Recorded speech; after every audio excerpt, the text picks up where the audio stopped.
ابو بکر رضی اللہ تعالیٰ عنہ مدینے پاک سے باہر نکل گئے، وہاں پر ایک یہودیوں کا جلسہ ہو رہا ہے، دین کے دشمنوں کا جلسہ ہو رہا ہے، اسلام قرآن کے دشمنوں کا ایک جلسہ ہے۔ ایک یہودی نے حضور کریم صلی اللہ تعالیٰ علیہ وسلم کا نام لے کر گالیاں دی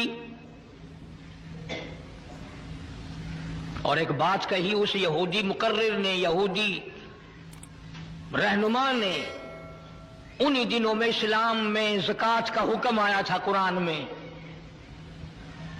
یہودی کہنے لگا دیکھا کہ نہیں، لگ گیا چندہ مانگنے تم سے، پہلے تمہیں کلمے پڑھائے، توحید منوائی، اپنی رسالت منوائی صلی اللہ علیہ وسلم، اب لگ گیا مال بٹورنے کے نہیں، زکوٰۃ دو زکوٰۃ دو۔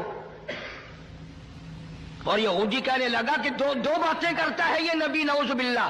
ادھر کہتا ہے اللہ بڑا بے پرواہ ہے، خزانوں کا مالک ہے، ادھر کہتا ہے اللہ زکوٰۃ مانگتا ہے، اللہ بھوکا ہے کوئی؟ اللہ نو کی لوڑ پے گی زکوٰۃ دی، وہ کوئی بھوکا مرد ہے؟ جناب ابو بکر صدیق رضی اللہ تعالیٰ عنہ پاس سے گزر رہے تھے۔ اب اگر تم میں سے وہاں کوئی ہوتا نا تو کہتا اپنی زبان گندی پیا کرتا ہے، سانو کی ہے، ساڈا کی جاندا، اپنی زبان گندی پیا کرتا ہے۔ مدنی کریم صلی اللہ تعالی علیہ وسلم کا سچا عاشق، سچا دیوانہ، سچا پروانہ نہ سن سکا نہ برداشت کر سکا، آگے بڑھا اور بڑھ کر اس یہودی پیر کے، یہودی مولوی کے، یہودی لیڈر کے منہ پہ تھپڑ مارا، وہ دھڑام سے نیچے گر پڑا۔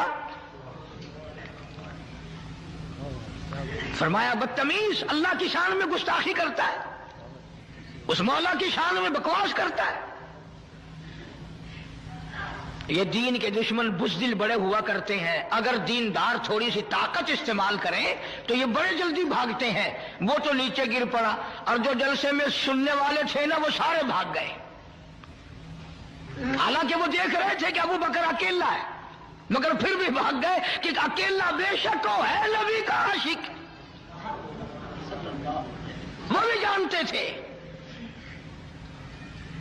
اب جا کے میٹنگ کی، مشورہ کیا، کہنے لگے چلو نبی کے دربار میں چلو، بدلہ دلوائیں گے نبی کے یہاں۔ یہ بھی جانتے تھے بدبخت کے نبی کے یہاں فیصلہ سچا ہوتا ہے، یہ بھی جانتے تھے۔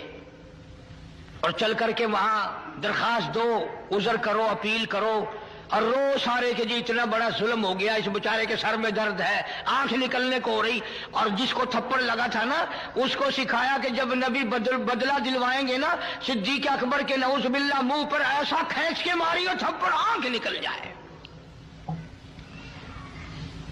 آئے ہیں سارے دربار رسالت میں صلی اللہ علیہ وسلم اکٹھے ہو کر، غضب ہو گیا جی، قہر ہو گیا جی، توبہ توبہ، اس ہمارے پیر مولوی کے سر میں درد ہو رہا ہے، جب تک آنکھ قریب کی نکل گئی، صدیق نے مارا۔ حضور کریم صلی اللہ علیہ وسلم نے فرمایا تم نے پہچانا نہیں ہوگا، یہ کام تو میرا عمر کیا کرتا ہے، یہ کام تو میرا فاروق کیا کرتا ہے۔ وہ کہنے لگے جی اندھیرے کی بات نہیں، دل تھا، تیرا صدیق تھا، اس نے مارا ہے۔ جناب صدیق اکبر رضی اللہ تعالیٰ عنہ کو بلا لیا محمد عربی صلی اللہ تعالیٰ علیہ وسلم نے، اور بلا کے فرمایا او میرے صدیق، یہ کیا کہتے ہیں؟ یہ کہتے ہیں خطا کوئی نہیں، گناہ کوئی نہیں، جرم کوئی نہیں، بغیر کسی وجہ کے صدیق نے تھپڑ مارا۔ جناب صدیق اکبر فرمانے لگے یہ کمینہ اللہ کی شان میں بکواس کرتا تھا، اللہ کو کہتا تھا کہ خدا بھوکا ہے، اب بھی لوگ بکواس کر دیتے ہیں۔ مدتوں کی بات ہے، یہاں چوک بیسی پہ ایک کارخانہ تھا، وہ کارخانے دار میرے پاس آ کر کے کہنے لگا جی کارخانے میں آگ لگ جاتی ہے ہر دفعہ کیا کروں؟ میں نے کہا اللہ کے نام پہ صدقہ کر دے، خیرات کر دے۔ کہنے لگا اچھا اللہ میں ابھی رشوت لیتا ہے؟ یقین کرنا وہ ابھی کارخانے میں نہیں پہنچا تھا، سارا ہی جل کر خاک ہو گیا۔ بکواس کرتے ہیں لوگ دین ایمان کے بارے میں، ڈرو اس کے قہر سے۔ جناب صدیق اکبر رضی اللہ تعالیٰ عنہ فرمانے لگی اسے اللہ پاک کے شان میں گستاخی کی تھی، میں نے اس لیے مارا اور بات کوئی نہیں۔ وہ کہنے لگے نہیں جی نہیں، ہم نے کچھ بھی نہیں کیا۔ جناب مدنی کریم صلی اللہ علیہ وسلم نے فرمایا او ابو بکر تیرا کوئی گواہ ہے؟ کوئی گواہ پیش کر کے انہوں نے اللہ کی شان میں گستاخی کی تھی؟ فرمایا جی وہاں تو کوئی جایا ہی کرتا نا، علاقائی ان کا، میں تو یوں ہی فلاں کام سے گیا تھا، میرا گواہ کوئی نہیں، سارے یہی تھے وہاں۔ ابو ذر وہ زور لگا رہے ہیں جلدی بدلے کا حکم دو جی، ہائے جلدی بدلے کا حکم دو جی۔ یہ جتنے بھی صحابہ کے دشمن ہوں گے نا یہ رو رو کے بات کریں گے، یہ نشانی ہے، پہلے روئیں گے پھر بات کریں گے۔ اب سرکار پریشان ہے کہ صدیق کے پاس گواہ نہیں، ادھر وہ تقاضا کر رہے ہیں، مطالبہ کر رہے ہیں بدلہ دلواؤ جی، کوئی خطا نہیں کوئی گناہ نہیں، خام خمارا۔ اللہ غنی آواز آئی او میرے محبوب جلدی نہ کر، یہ ابو بکر صدیق ہو یا اس کی بیٹی صدیقہ ہو، ان کو جب گواہوں کی ضرورت پڑے گی تو مدینے کے گواہ کی ضرورت نہیں، مکے کے گواہ کی حاجت نہیں، انصار مہاجرین کے گواہ کی ضرورت نہیں، اور کالی کملی والے ان کو جب بھی گواہ کی ضرورت پڑے میں خدا گواہ بن کر خدا ہوں گا۔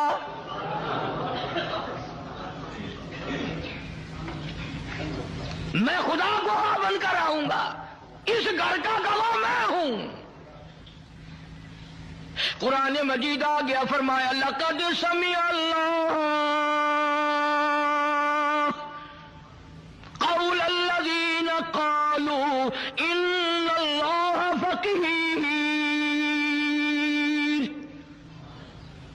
اے میرے نبی صلی اللہ علیہ وسلم میں خدا گواہی دیتا ہوں، میں نے سنا یہ کہتا تھا خدا فقیر ہے، خدا محتاج ہے، وَنَحْنُ أَغْنِيَاءُ ہم امیر ہیں، سَنَكْتُبُ مَا قَالُوا وَقَتْلَهُمُ الْأَنْبِيَاءَ۔ میرے محبوب میرے ریکارڈ میں لکھا ہوا ہے، انہوں نے جو بکواس کی میں نے لکھ لیا، اور یہ تو وہ ظالم ہے جنہوں نے ہزاروں نبیوں کو قتل کیا، ہزاروں نبیوں کی گردنیں کاٹی، ہزاروں نبیوں کو ستایا، وَنَحْنُ وَنَقُولُ ذُوقُوا عَذَابَ الْحَرِيقِ۔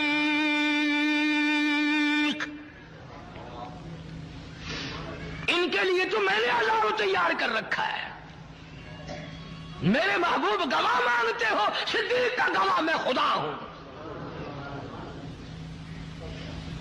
اس پوری کائنات میں صدیق اکبر کے سوا اور کون کہہ سکتا ہے جس کے بارے میں خدا نے یوں کہا ہو کہ میں گواہ ہوں اور میں نے سنا ہے اور میں کہتا ہوں۔